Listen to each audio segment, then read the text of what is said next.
Hi, everyone. Thanks for tuning in today to another interview series from A&AB. Today, we have Dan Kardatzke, president of Kin Carta.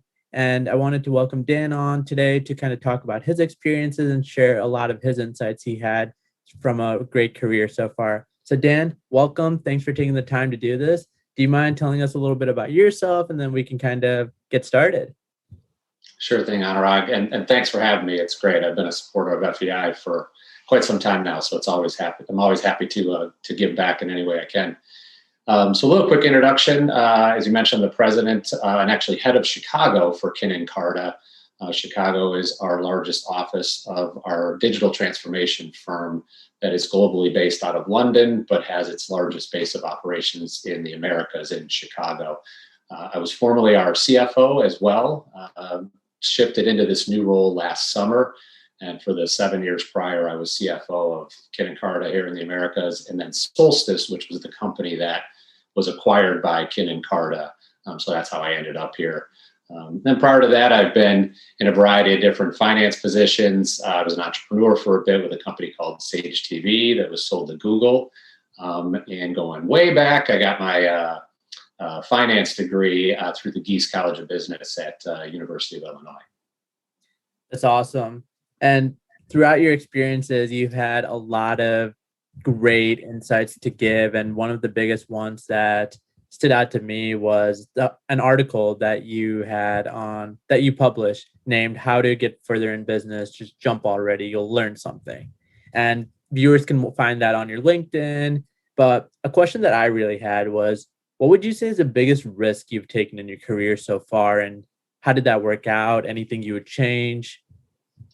Yeah, so the biggest risk I took was back in 2002 when I decided to leave. I was in a director of finance position. It was a marketing agency here in Chicago.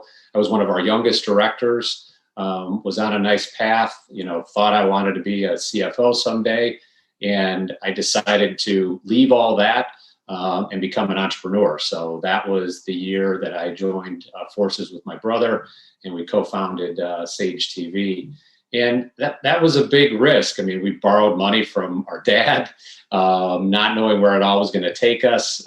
We thought we were going to have a nice path, fast path to millions of dollars and a successful, software company. But the road was very hard. And this is obviously incubators and LinkedIn and everything else. So, you had to kind of claw and fight in an old fashioned type of way. But I learned so much from that, because the moment you leave the comfort of a corporate job, I'll call it, and you're off on your own and you got to figure out, I did everything but code our software. Like, I built the website, I set up the payment structure, I shipped, product. I worked with all of our OEM partners. I wrote the business plan. And, so it was all those things that allowed me to really look inward at, what else I was capable of doing beyond that typical path of being a finance professional. Yeah. And how would you say, like, you made a pivot that a lot of people kind of think about and dream about, from finance to startup, and then later in your career you kind of went back to finance, and like you said, you wore a lot of different hats. What would you say are like the biggest challenges you kind of saw during that journey and wearing different hats and kind of playing all these different roles in your startup experience or your finance experience? Yeah, I mean, I'm not going to lie, it was tough. I mean, when I left Sage TV, I didn't quite know how I was going to get back on my finance career path, because when you start to think about your resume, you go, how do I explain the last 4 years of my career and going to do a startup? Now, it's much more, I don't know, I believe accepted now. I mean, there's a lot of people that come in and out, moving into startups and back, but it took me a little while to realize that I had now given myself actually a leg up on other individuals, because I had seen other parts of business in running my own company, and I had to take from those challenges and apply that to now my growing career in finance. So for me, it worked out that I joined another entrepreneur who was already building his company. So he needed not only a finance professional, but he also needed someone who understood and appreciated his entrepreneurial spirit.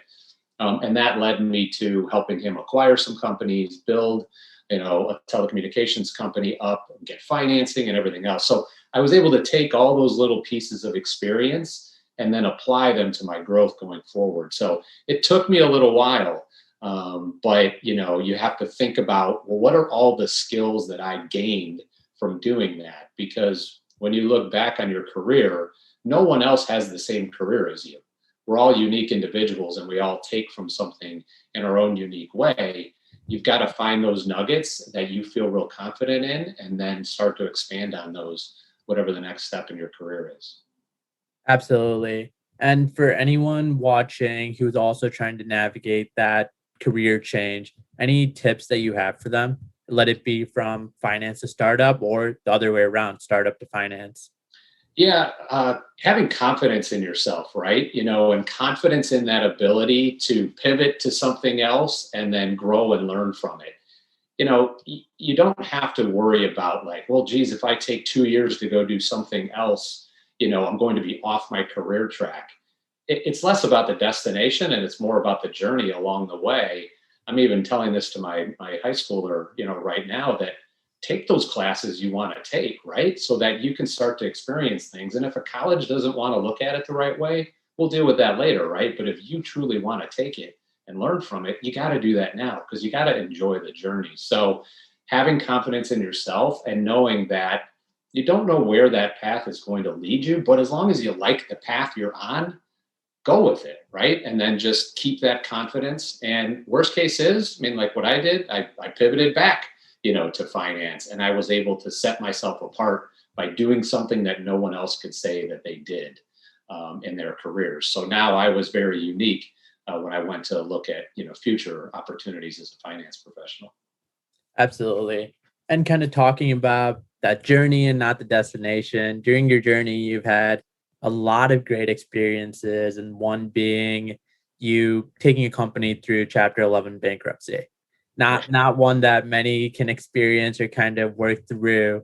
Can you kind of talk a little bit about this whole situation and like your thoughts and how you kind of worked through it and anything that we could possibly learn from?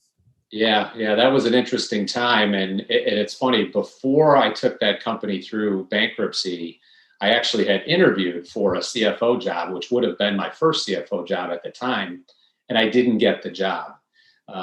And I left that opportunity going, okay, what am I going to do next? And I could see the writing on the wall that the company was heading in the wrong direction and that bankruptcy was likely an option. And I had said, you know what? I'm going to stay with this ship. I'm going to learn from it. It's going to be rough, but I'm going to come out a different person on the other side. And I don't know where it's going to lead me. So it was a rough 10 months of taking the company into bankruptcy and then ultimately successfully out as a reorganized business that got bought by private equity. But that was my first CFO job. During that bankruptcy, I ran the bankruptcy from inside the company, and we removed our current CFO, and then I was promoted to CFO during the bankruptcy. So I came out of that when we were public, went to private. That was my first CFO job. So like if I wouldn't have taken that opportunity and stayed with the ship, I wouldn't have gotten my first CFO opportunity to help that company come back out. So again, I was focused on the journey, not worrying about where the destination was going to be, but ultimately it led me to a pretty interesting place. Absolutely. It sounds like you and the company both came out on the right side of that experience. So throughout a experience like that, that's something that a lot of people are going to face where they have like tough times and they don't really know what to do. How do you do you have any mentors or people you kind of look to, and how do you approach them to talk through situations? Is it more helpful to go to people who have seen similar things, or just mentors that can help you through stuff like that? Yeah, I think one of the best things I did, there's always obviously individuals, but it was through at my initial breakfast for FEI, I met a couple other CFOs, and we actually formed our own peer group. And we're 7 years in now to that group. So we formed a group it's been about a dozen CFOs. So it doesn't have to be CFOs, it could be whatever level you're at. I found peers at other companies, and I chose software and technology to keep it kind of narrow. And we meet once a month for 2 hours and we just help each other out. That has probably been the most valuable thing in my role of networking. It's using these avenues like FEI, right, to get an opportunity to network with other individuals. But it doesn't have to be all inside of these formal structures. You can create your own structure. And then I think additionally, one thing that I've learned over time is that mentoring doesn't have to come from just speaking one-on-one with individuals or in a group.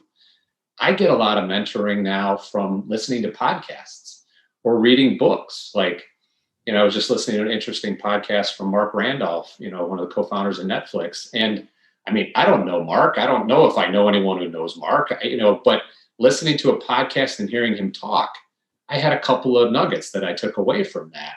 And I view that as like a mentoring discussion, right? Well, Mark doesn't know me, right? But so you can look beyond I can't meet anyone. Don't worry about it. People that you want to meet, I'm sure they've done podcasts, they've written articles, right? They've done interviews. Go look those up, and they're kind of an informal mentor to you. You aspire to do what they've done or do something along the same lines, and that's been an interesting, eye-opening one, for me to add in as well.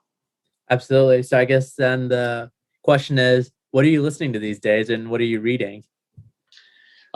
So a couple of, I'm a big fan of Tim Ferriss's podcasts, broad ranging guests and topics, but you take away from each one, like even his interview with Jerry Seinfeld, which I really loved. Seinfeld talked about being a comedian and his habits. Well, you kind of listen to him talk about his habits to writing, to being a writer. And you just apply that to your own, right? So it's looking beyond. You don't just have to listen to podcasts, about CFOs talking, right? You may want to hit a couple in there. Yeah. And then from a book perspective, I'm in the middle of reading Beyond Entrepreneurship 2.0, which is by Jim Collins. Excellent book. I highly recommend Jim Collins's books. And then another one that I read prior, that I think is applicable here is Give and Take by Adam Grant. And after reading that book, it's about the mentality of when you have relationships like this, Anurag, do you look to give to others or do you look to take from those relationships? And the most important part in relationships is helping each other out, right? But I used to go in with a take mentality. What was I going to get from this conversation? And it wasn't getting me anywhere. I read Adam Grant's book and talked to a few other people, like Aaron Brooks from FEI, and just taught me to reframe and go, no, you've got to go into a conversation thinking about how I'm going to help the other person. And then that will come back in spades. And I actually pulled a quote up here from the book, but it takes time for givers to build goodwill and trust, but eventually they establish reputations and relationships that enhance their success. That has been so true to me. It's not even the first relationship.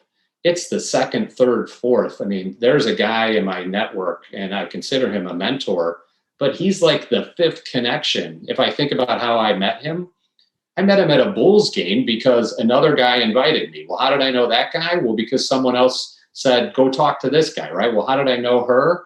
Well, we went to college and high school together, but we lost touch. Well, how did I reconnect with her? My old roommate from college and I reconnected, and then he said, hey, you got to talk to, so-and-so. So like, that's what it's about. And that's so important to future success for anybody, is having that kind of giver mentality. It'll set you up for long-term success.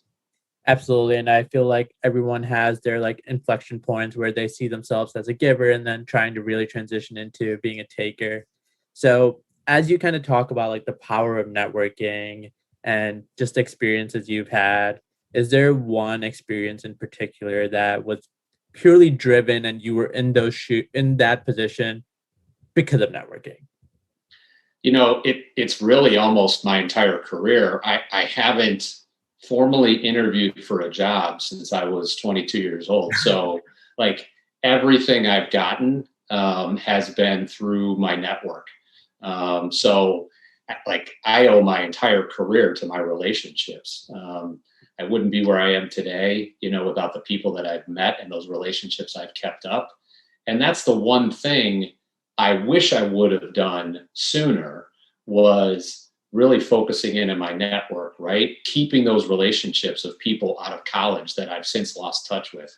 I was in a fraternity, so it was a little bit easier to keep those relationships up, and those have really benefited me. But whether it's a fraternity or a club or a team you were on, if you're an athlete, or just people you hung out with, whether formal or informal, keep up with them, connect with them on LinkedIn, and then don't hesitate. Anyone even watching this video, right? If you watch it and you reach out to me on LinkedIn and say, thank you, I really enjoyed watching your video, you establish a connection, right? And even though we've never formally met, at someday, we will.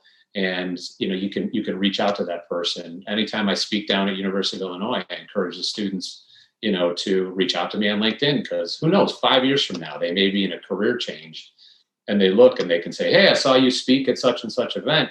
Do you have 15 minutes to talk? Making that connection and then using that connection and explaining to people how you met, where you heard about them, just sets you a bar just above what most people do, which is, I'm sure you get these, right? These canned LinkedIn responses. Hey, we have a lot of people in common. Let's connect. Decline. You took no effort or energy, right? And even if we know a bunch of people, why didn't you just ask one of them to introduce you to me? Those I accept. So yeah, put some effort into it, but I guarantee you'll get the benefits out of it on the other side in spades. Absolutely. And I think that's a very important thing. And a lot of our target audience is young professionals that are entering the workplace. Outside of networking, what is like one piece of advice you cannot emphasize enough for young professionals to do as they start off their career? Yeah, it's kind of going full circle back to the article that I posted on LinkedIn. It's about saying yes to opportunities. I mean, in there, I call out a few things, right? Like I mentioned the bankruptcy, right? Sticking around, saying yes to that, not knowing what was coming out the other side. Early on, when I first got exposed to M&A type work, our CFO at the time asked me, hey, I want you to go do this project for me. I didn't know what it was going to yield, but I said yes. And then that allowed me to do future, M&A deals and start raising capital and other things that, saying yes to my brother when he said, hey, I want to start this company. Will you help me? Not knowing where it was going to take me. Like, now, don't get me wrong. There are opportunities. There was a point in my career I had to choose being kind of an IT consultant versus a finance professional. Well, I said yes to one of those and I stayed on finance, right? So it's, you will have to say no to some things, but saying yes and being open and truly thinking about your life and your career as a journey, and not worrying about the destination. You got to have fun and you got to enjoy it along the way. And build good relationships, keep those relationships up, and you'll have a very happy, gratifying, and satisfying career, and life alongside that. I'm a very happy individual, married with 2 kids, but that's a part of my life that I'm happy with, that because I'm also very happy professionally. The two have to go hand in hand to have a happy personal life and a happy professional life. So. Totally agree, Dan. Thank you so much for your time today, and really appreciate everything that you shared for our viewers. And yeah, thank you so much for your endless support to FEI and A&AB. Yeah, my pleasure. If you ever need it again, let me know.